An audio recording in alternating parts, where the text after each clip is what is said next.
Here for the post-game press conference after the final game in the Oskaloosa Pod for the NAIA Men's Basketball National Championships. We're here with head men's basketball coach for William Penn University, John Henry.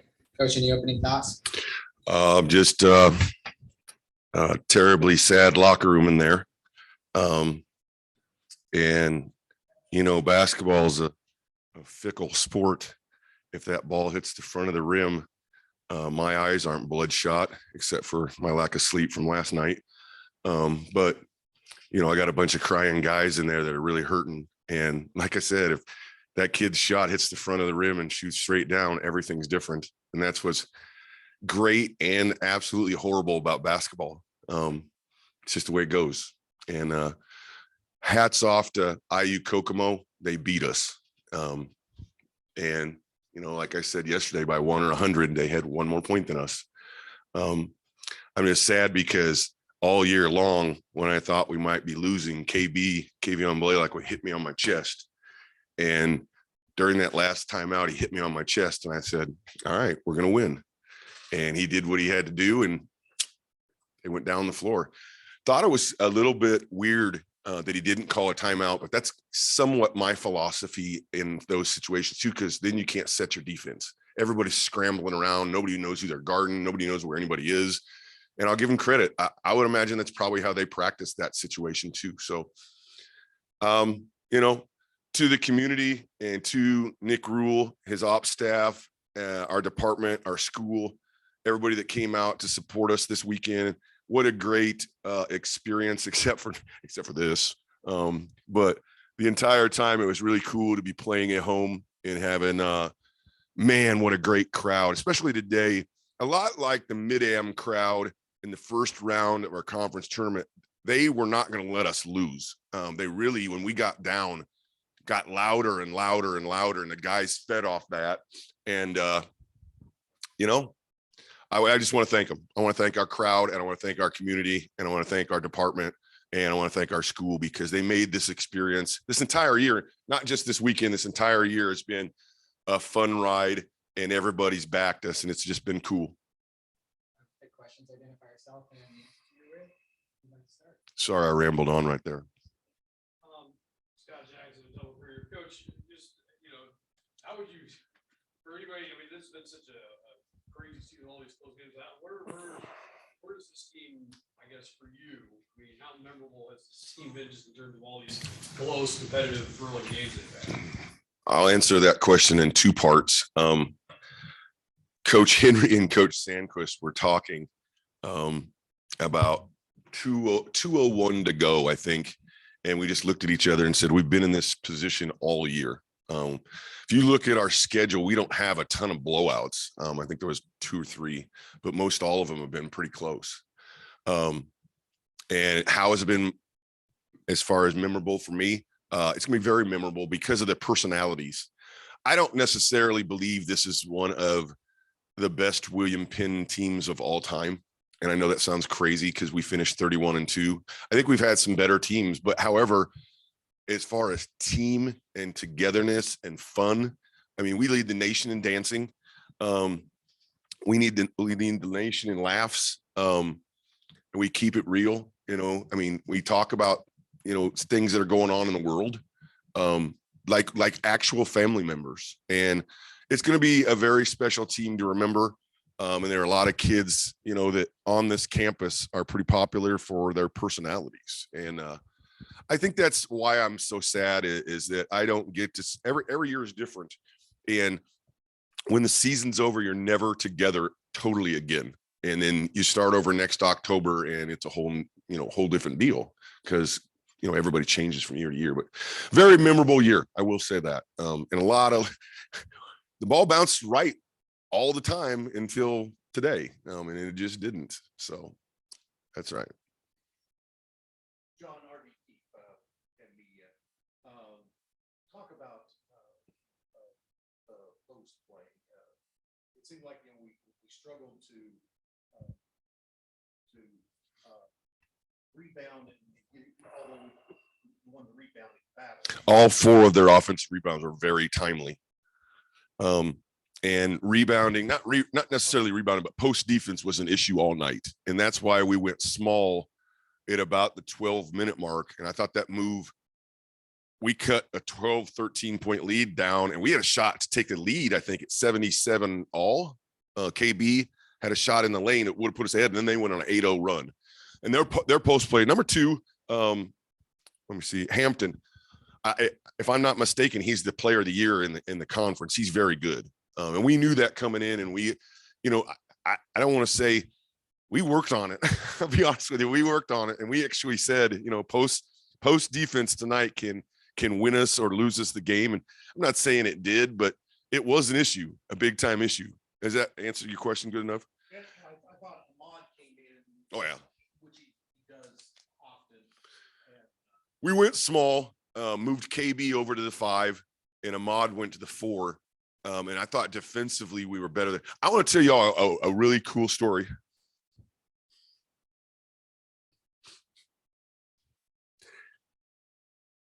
If you can't feel this emotionally, what I'm about to tell you about sports, then you have no soul. And I mean that jokingly and real, because Q Cager's been here for 4 years, and he's an absolute warrior. With about 3 minutes to go, he says, "Coach, put Ahmad in for me. Ahmad gives us the best chance to win, and I want to win." That's a special thing, man.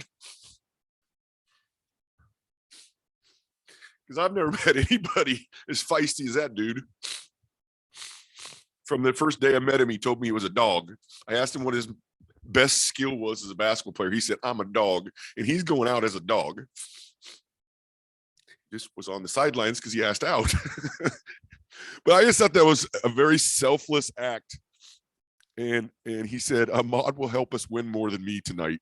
And we damn near got it done. And Ahmad was fantastic again, just like he was last night. But that's the type of things that go on within this team that people don't know about. And then all their own personal stories of how they got here.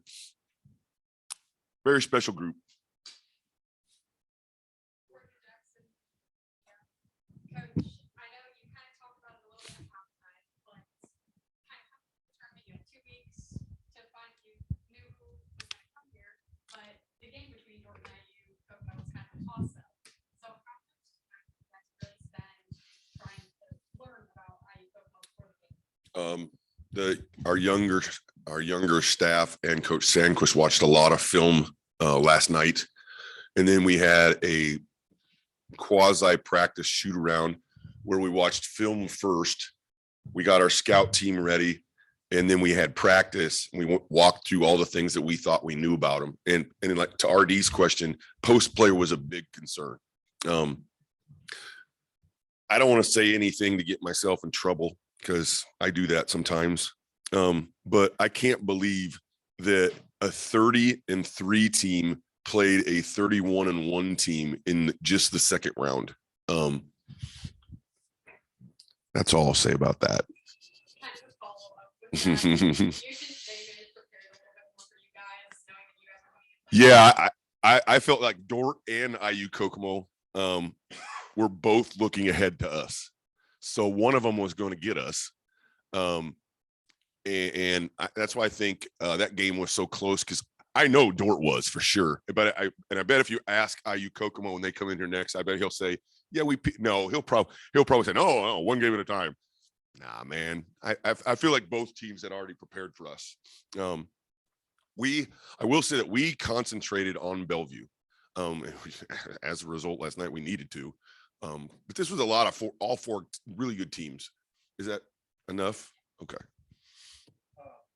John, I'd be remiss not to ask about Josh Watkins' play. Oh, please. He came off the bench and He really gave you a spark when you needed it. he's one of the top 3 John Henry favorite players in my career, and I'm not ashamed to say that. And if any of my former players are mad at me that they're not in the top 3, I'm telling you, he is. And he was crying very hard in there, and he said he was sorry. And I said, "What the heck are you sorry about?" And he's like, "I wanted to win it for you." And I said, "I'm already a winner because I get to."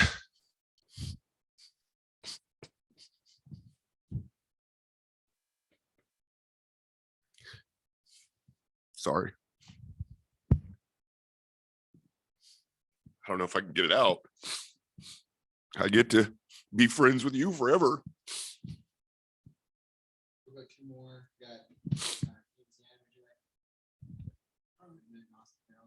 Yeah, just talk about Kevion and the career that he's had. Oh man. Yeah. Kamari Newman and Kavion Blaylock are both 3-time All-Americans, 1,000-point scorers and absolute legends for this university. But that goes without saying. I mean, that's pretty obvious. I mean, what they've done. I mean, they are the Keith Stefik and Brandon Beasley, just like them, the Mount Rushmore of William Penn basketball players. But this entire group made this entire team great, and they would tell you that too. And you know, they're going to be missed. And Kamari, I nicknamed him Noodle. He hates that. And Blaylock's just been such a great dude to be around. Both of them have. They both have different personalities, though, whereas Mari likes to speak a little bit more. Kavion just gives you that, just that shyness of a superstar. And he's not, there's no glitz and glimmer to him. He's a roll up your sleeves hard worker. And Mari's got a little more of a city swagger to him, so they're very different guys. But they will be missed, and so will the rest of them. I mean, all of our seniors are just special guys, and we'll try the best we can to reload and rebuild. I wouldn't say rebuild. We've got some pieces for next year. Obviously, Chance coming back, and then do what we do in recruiting and develop our younger players. I mean, the two Philadelphia kids will be back too. So the cupboard's not completely bare, even though Kavion Blaylock and Kamari Newman are leaving. Anybody? Just like you kind of expanded on that, Coach. I mean, you've got this program, looking up there, kind of set the national anthem. You feel like, obviously, even though, like you said, the cupboard's not bare, and it's, you got to feel like, how confident are you that you can reload and be right back here again next year? Very confident.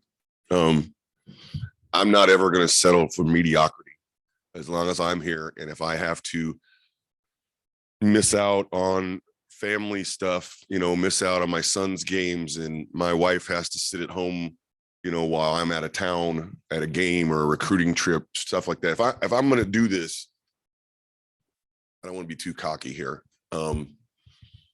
If I'm going to be the head coach here, and if I'm going to stay coaching basketball, I'm going to do everything within my power to be good at it. And I don't hire anybody on my staff that doesn't feel the same way.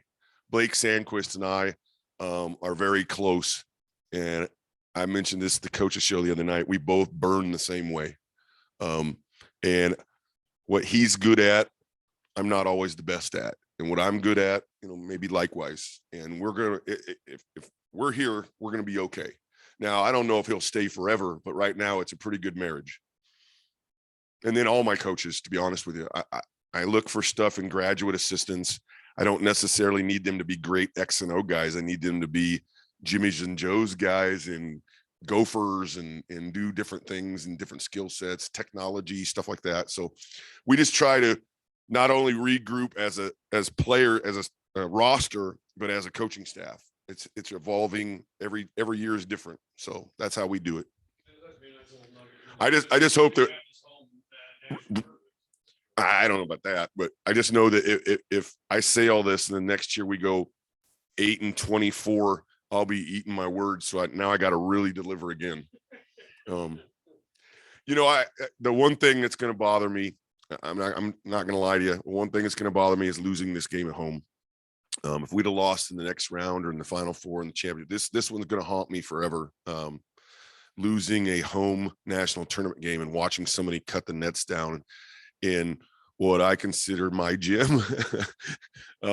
Happened one other time.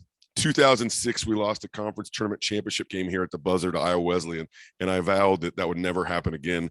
So when my bonehead boss over here decided we were going to host this, the first thought in my mind was, we have to win it. And we didn't. I even mentioned in the pre-tournament coaches meeting, could we put a rule in place that whoever wins this, if it's not us, they can't cut our nets? And everybody laughed. Ha ha. I was being serious. But to the champions go the spoils. They got our net. I got to go down to Swims or Sports Page and get some new ones. Coach, any final thoughts?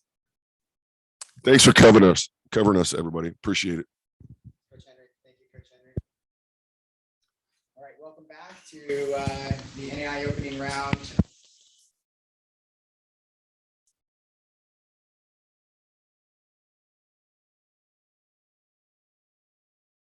Eric Eckelbarger, IU-Kokomo.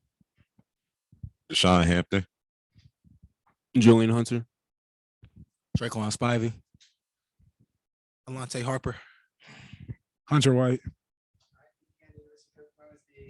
The champions of the Oskaloosa Pod and the NAIA National Championships are going to Kansas City. Coach, why don't you open up with some opening thoughts? Yeah, what a fantastic, just a fantastic college basketball game, to be honest with you. A great environment up here at William Penn. I obviously have great support. So, you're coming into a first-class environment. So that's kind of what you want when you get into March. You want something like that. And really happy with our team. Not surprised at all by our effort out there tonight. We've had a group that has been tremendous, has been poised, has been very consistent the entire year. And, we've known exactly what we're going to get every game from them. So not at all surprised by the effort and really, honestly, their execution. They've done a tremendous job. And this is just, what's been happening the entire year. Questions? Scott Jackson, number third. Londe, I'm going to start with you real quick. You had the ball in your hands there coming out the shot by play line. Just take me through the last play from your perspective, bring it up the court. Well, after he got the layup, I was just thinking, we got to hurry up because I looked at the shot clock. We had about, I think, either 6 or 4 seconds left. And I just wanted to get it down as possible because we've been in a situation before where we had about a few seconds left. And, I just wanted to get the ball down the court and I wanted the best shot possible. I wouldn't lie to y'all. I was about to stop at the top of the key and shoot the 3, but I lost it. And I seen the defense help up. So I just passed it to Juju and he made the shot. It's unbelievable. How close were you? Were you close to losing it completely there? Or how close was that before getting the pass off? No, yeah, I actually almost lost it completely. Like I lost it. I was about to pull up and left hand, I actually lost the whole ball, but I picked it up with 2 hands and I, dumped it off. Was that just an instinctual decision? Yeah, that was just reaction. I didn't plan on doing it at all. I planned on shooting it. I wasn't lying. I planned on stopping at the top of the key and shooting it, but I lost it and dude stepped up. So yeah. Yeah. Yeah. The next question is probably Julian. Just take me through what you saw there on that play. And how surprised were you that you got that? I mean, was that a reactionary, that shot? Well, when I seen Alante pushing the ball, I was just like, let me just run in transition because that's been something that coach has been stressing to me this whole year. That's something that I kind of had a problem with at the beginning of the year. And when I seen that we only had 6 seconds left, I was like, there's a possibility that he might try to take the shot, but if he doesn't take the shot, I know he's a great scorer. So he's going to draw attention. And just luckily I was open and I was just able to make a shot that I kind of made almost 1,000 times in my life. So it's all. I even told him after the game, I was like, if you didn't push the ball, there's no way I'll be able to get that shot. So even though I made the shot, it's all on Alante. If he doesn't push the ball, then, I can't make the shot. So. Just get it. I mean, was there any chance you could think about it? Or was it just all instinct at that point? With the amount of time that was left, there's just all instinct. Because if I would have tried to dribble or try to pass the ball up, then the buzzer would have went off. So as soon as I got it, I knew I needed to take a shot. So just luckily that I've just practiced that shot my whole life, and I was just luckily I was able to make that shot. Courtney Jackson of the Media. I have a question for Hampton. So you knew coming into this game, previously to all the games that when teams scout, they know they need to shut you down. And you only attempted 9 shots today, even though you had to sit out for the first half. But how are you able to use yourself during that second half as more of a pawn so that the rest of your teammates could play how they did it really well? Like you said, they're going to scout real good against me. So I just do my best to draw attention, and they come down. I got highly trustful and faith in them to do what they got to do. if not, I just go as quick as possible.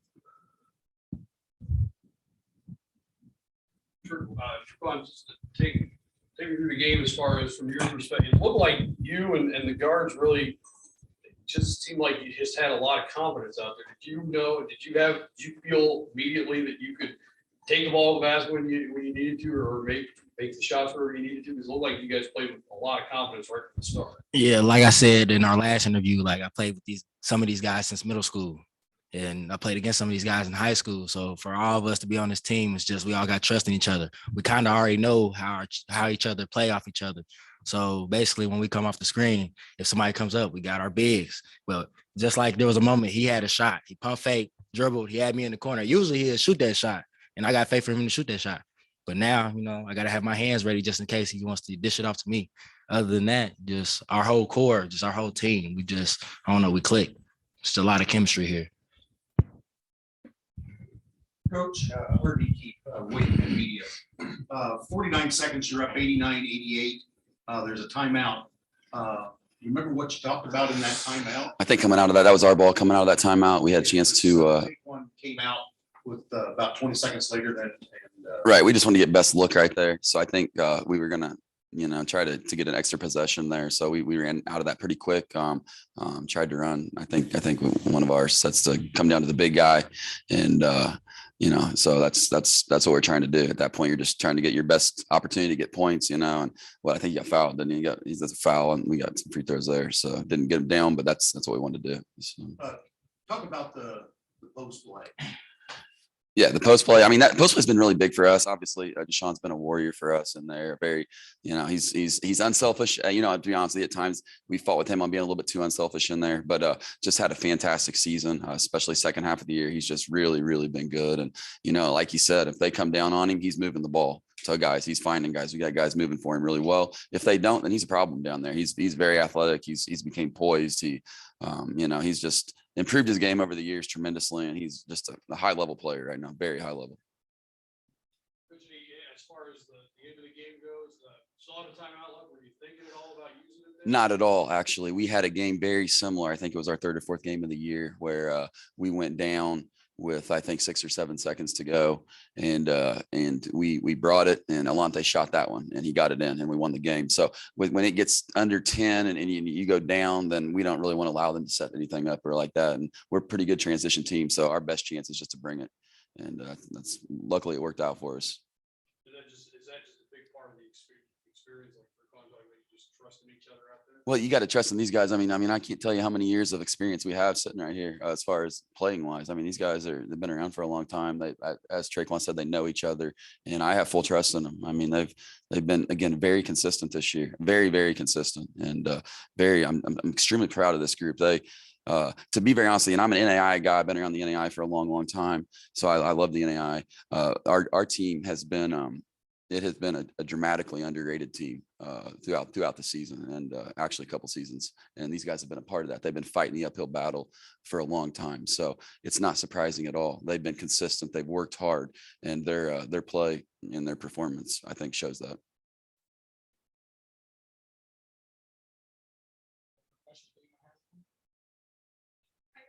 Maybe yesterday against Dort, you guys shot really well in the first half and then kind of went a little bit cold, especially at the beginning of the second half. Today, you guys were able to maintain that 60% field goal percentage throughout the entire game.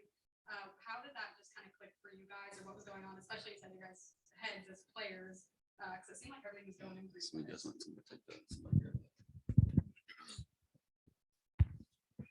We just had to stick to our stuff. I know that they're a good transition team, and they like to play at a fast pace, and we could do the same thing. So we just had to stick to our guns, know that we could get good shots up with them too, and just make sure we get the best look possible every time down. Just any thoughts from any of you guys on Kansas City and this way, what to expect down there? Now you're in the round 16 and 4 wins away from a national title. The record is 0-0. Not letting up. We happy today, but rest of this week we got to lock in. It's not the job not done. You know what I mean?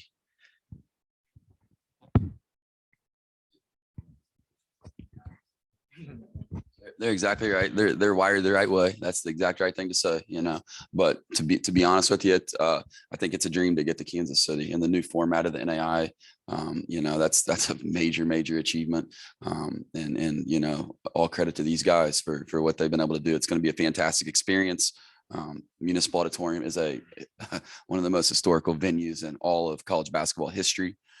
So to be able to go there and play, and it's just going to be an experience these guys are never going to forget.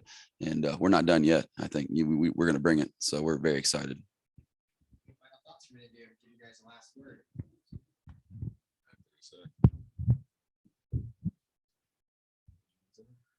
Well, on behalf of our university and our host committee, you guys are worthy champions, and we'll be rooting for you on your way to Kansas City. And congratulations, and we hope you had a great experience here at Penn University in the Oskaloosa Pod. So let's give them a round of applause. You guys did an awesome job hosting. Yeah, thank you. First class experience.